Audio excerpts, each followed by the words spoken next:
দেশের প্রধান বন্দরকে বিদেশিদের হাতে তুলে দেওয়ার কথা ইউনূস বহু বছর ধরে বলে আসছেন। ২০২৪ সালের আগস্ট সন্ত্রাসের পর ক্ষমতা হাতে পেয়েই এই পুরনো পরিকল্পনা বাস্তবায়নে কাজ শুরু করেন তিনি, এবং তাতে সঙ্গী হিসাবে তিনি নিয়ে আসেন বিমান থেকে প্যারাসুট জাম্পিং করে খ্যাতি লাভ করা আশিক চৌধুরীকে। আর তার সঙ্গে সেনাবাহিনীর অবসরপ্রাপ্ত কর্মকর্তা এবং সাবেক নির্বাচন কমিশনার ব্রিগেডিয়ার সাখাওয়াতও যোগ দেন নৌ পরিবহন মন্ত্রণালয়ের দায়িত্বপ্রাপ্ত উপদেষ্টা হিসাবে।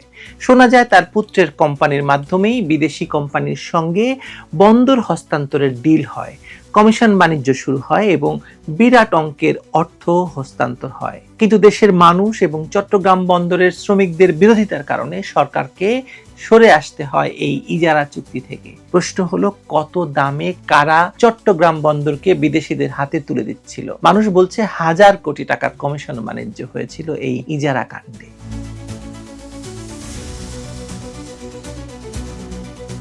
বিদায় বেলা একটি অনির্বাচিত সরকারের এমন মরিয়া আচরণ যে কোনো সুস্থ মস্তিষ্কের মানুষকে ভাবিয়ে তুলতে বাধ্য করবে। নির্বাচনের মাত্র ২-৩ দিন বাকি, অথচ তড়িঘড়ি করে দেশের অর্থনীতির হৃৎপিণ্ড চট্টগ্রাম বন্দরের নিউ মেরিন কন্টেইনার টার্মিনাল বা এনসিটি বিদেশিদের হাতে তুলে দেওয়ার এই পায়তারা কেবল সন্দেহজনক ছিল না, বরং ভয়াবহ এক লুটপাটের ইঙ্গিত দিচ্ছিল সবাই।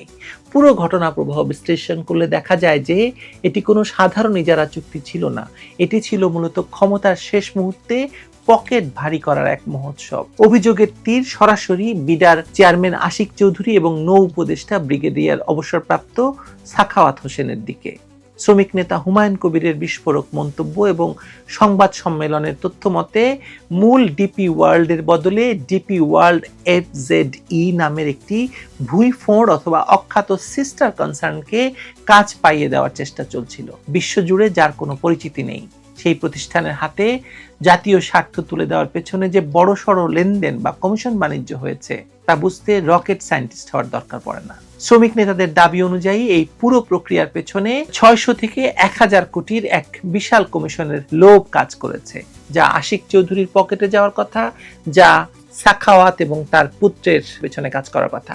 এই সাখাওয়াত হোসেন, ব্রিগেডিয়ার সাখাওয়াত হোসেন এমন এক ব্যক্তি যিনি শেখ হাসিনার আমলে টকশো গরম করতেন নীতি কথা বলে, এমন নীতি কথা বলতেন তিনি এমন চোর নিকলা।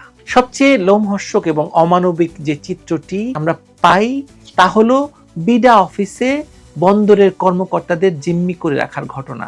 কল্পনা করতে পারেন, একটি স্বাধীন দেশের সরকারি কর্মকর্তাদের একটি কক্ষে আটকে রেখে মানসিক চাপ সৃষ্টি করে কান্নাকাটি করা অবস্থায় জোর করে চুক্তিপত্রে সই করানোর চেষ্টা হচ্ছে। বিভিন্ন বিভাগের চিফ এবং ডেপুটি চিফদের বাধ্য করা হয়েছে কলম ধরতে।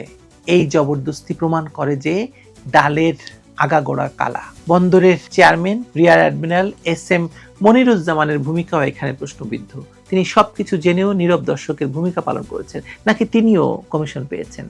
এমনকি ইজারা প্রস্তাবটি বোর্ডে পাশ করে সরকারের কাছে পাঠিয়েছেন তিনি। কিসের বিনিময়ে? শ্রমিকরা যথার্থই বলেছেন, এমন লোক দায়িত্বে থাকলে শুধু বন্দর নয়, পুরো দেশ বিক্রি হয়ে যাবে। শ্রমিকদের ধন্যবাদ দিতে হবে বাংলাদেশকে এই শ্রমিকদের কাছে কৃতজ্ঞ থাকতে হবে। অন্যদিকে নৌ উপদেষ্টা সাখাওয়াত হোসেনের ভূমিকা এবং তার পারিবারিক সংশ্লিষ্টতা এই কেলেঙ্কারিতে নতুন মাত্রা যোগ করেছে। তিনি সাংবাদিক সম্মেলন করে শ্রমিকদের আন্দোলনকে কতিপয় লোকের জিম্মি দশা বলে সরকার হার্ড লাইনে যাবে বলে হুমকি দিচ্ছিলেন। ওদিকে জুলকারনাইন সায়ের, যিনি আল জাজিরা খ্যাত সাংবাদিক, তিনি বলেছেন বিব্রতকর তথ্য। উপদেষ্টার পুত্র SM বা M সাফাক হোসেন কোনো সরকারি পদে না থেকেও বন্দরের স্পর্শকাতর সব মিটিংয়ে উপস্থিত থাকছেন। শুধু তাই নয়, বন্দরের তহবিল থেকে তাকে ৩২,০০০ টাকার স্যুটের কাপড় উপহার দেওয়া হয়েছে। টাকার অঙ্কটা হয়তো এখানে মুখ্য নয়, কিন্তু এর পেছনে মানসিকতাটা ভয়াবহ। যে সরকার দুর্নীতিমুক্ত দেশ গড়ার বুলি আউড়ে ক্ষমতায় বসেছে, তাদের উপদেষ্টার ছেলেকে কেন সরকারি টাকায় তোষামত করা হবে? জনগণ প্রশ্ন তুলছে, এই সখ্যতার উৎস কি, উদ্দেশ্য কি? পুত্রের কোম্পানির মাধ্যমেই কি তবে কথিত ১,০০০ কোটি টাকার ডিলটি ফাইনাল করা হচ্ছিল? বাবার ক্ষমতার দাপটে ছেলে যখন ছড়ি ঘোরায় তখন প্রশাসনের মেরুদণ্ড ভেঙে পড়ে, তার প্রমাণ বন্দর চেয়ারম্যানের এই উপহার প্রদানের ঘটনা। শ্রমিকদের তীব্র আন্দোলনের মুখে সরকার শেষ মুহূর্তে পিছু হটতে বাধ্য হয়। আর হঠাৎ করে আশিক চৌধুরী বলে চট্টগ্রামের বন্দরের নাকি অবস্থা খারাপ, বিদেশিরা এখানে বিনিয়োগ করতে আসবে না। চট্টগ্রাম বন্দর রক্ষা সংগ্রাম পরিষদ যে প্রতিরোধ গড়ে তুলেছে, তা কেবল তাদের চাকরির স্বার্থে নয়, বরং জাতীয় স্বার্থে। শ্রমিকরা যখন দেখলেন মূল কোম্পানির বদলে এক অখ্যাত কোম্পানিকে কাজ দেওয়া হচ্ছে এবং এর পেছনে বিশাল কমিশনের খেলা চলছে, তখন তারা রুখে দাঁড়িয়েছিলেন। আন্দোলনের মুখে উপদেষ্টা সাখাওয়াত হোসেন নিজেও একবার অবরুদ্ধ হয়েছেন, শুনেছেন গো ব্যাক স্লোগান।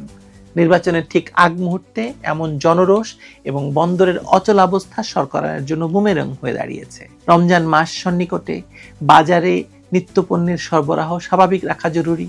এমন পরিস্থিতিতে বন্দর অচল হয়ে পড়লে তার দায়ভার সরাসরি সরকারের উপরে পড়বে। আমদানি রপ্তানি বাণিজ্যে স্থবিরতা এবং ব্যবসায়ী মহলের উদ্বেগের কারণে শেষমেশ বিডা চেয়ারম্যান আশিক চৌধুরীকে সংবাদ সম্মেলন করে বলতে হচ্ছে যে সময়ের অভাবে এই সরকারের আমলে চুক্তিটি হচ্ছে না।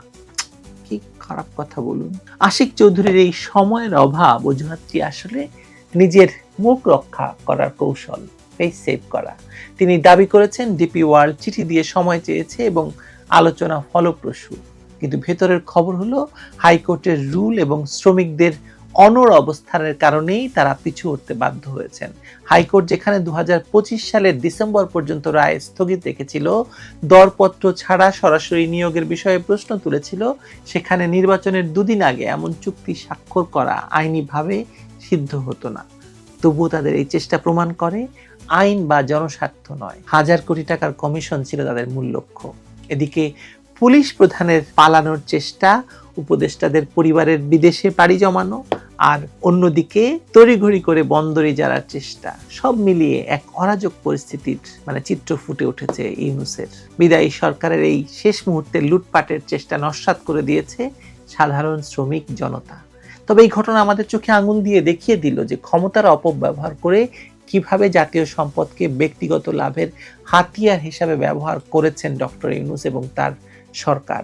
হাজার কোটি টাকার কমিশন বাণিজ্যের এই নীল নকশা আপাতভাবে ভেস্তে গেলেও এর সঙ্গে জড়িতদের মুখোশ উন্মোচিত হওয়া জরুরি।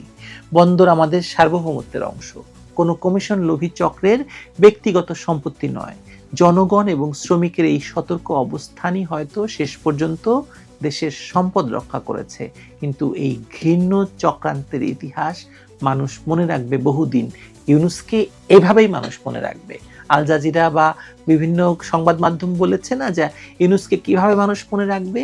ইউনূসকে মানুষ চোর হিসেবে মনে রাখবে, এই সাখাওয়াতকে মানুষ চোর হিসেবে মনে রাখবে। আর এই লাফাড়ু বালকের কথা না হয় নাই বললাম Ashik, too small fry to talk about. ভালো থাকবেন সবাই।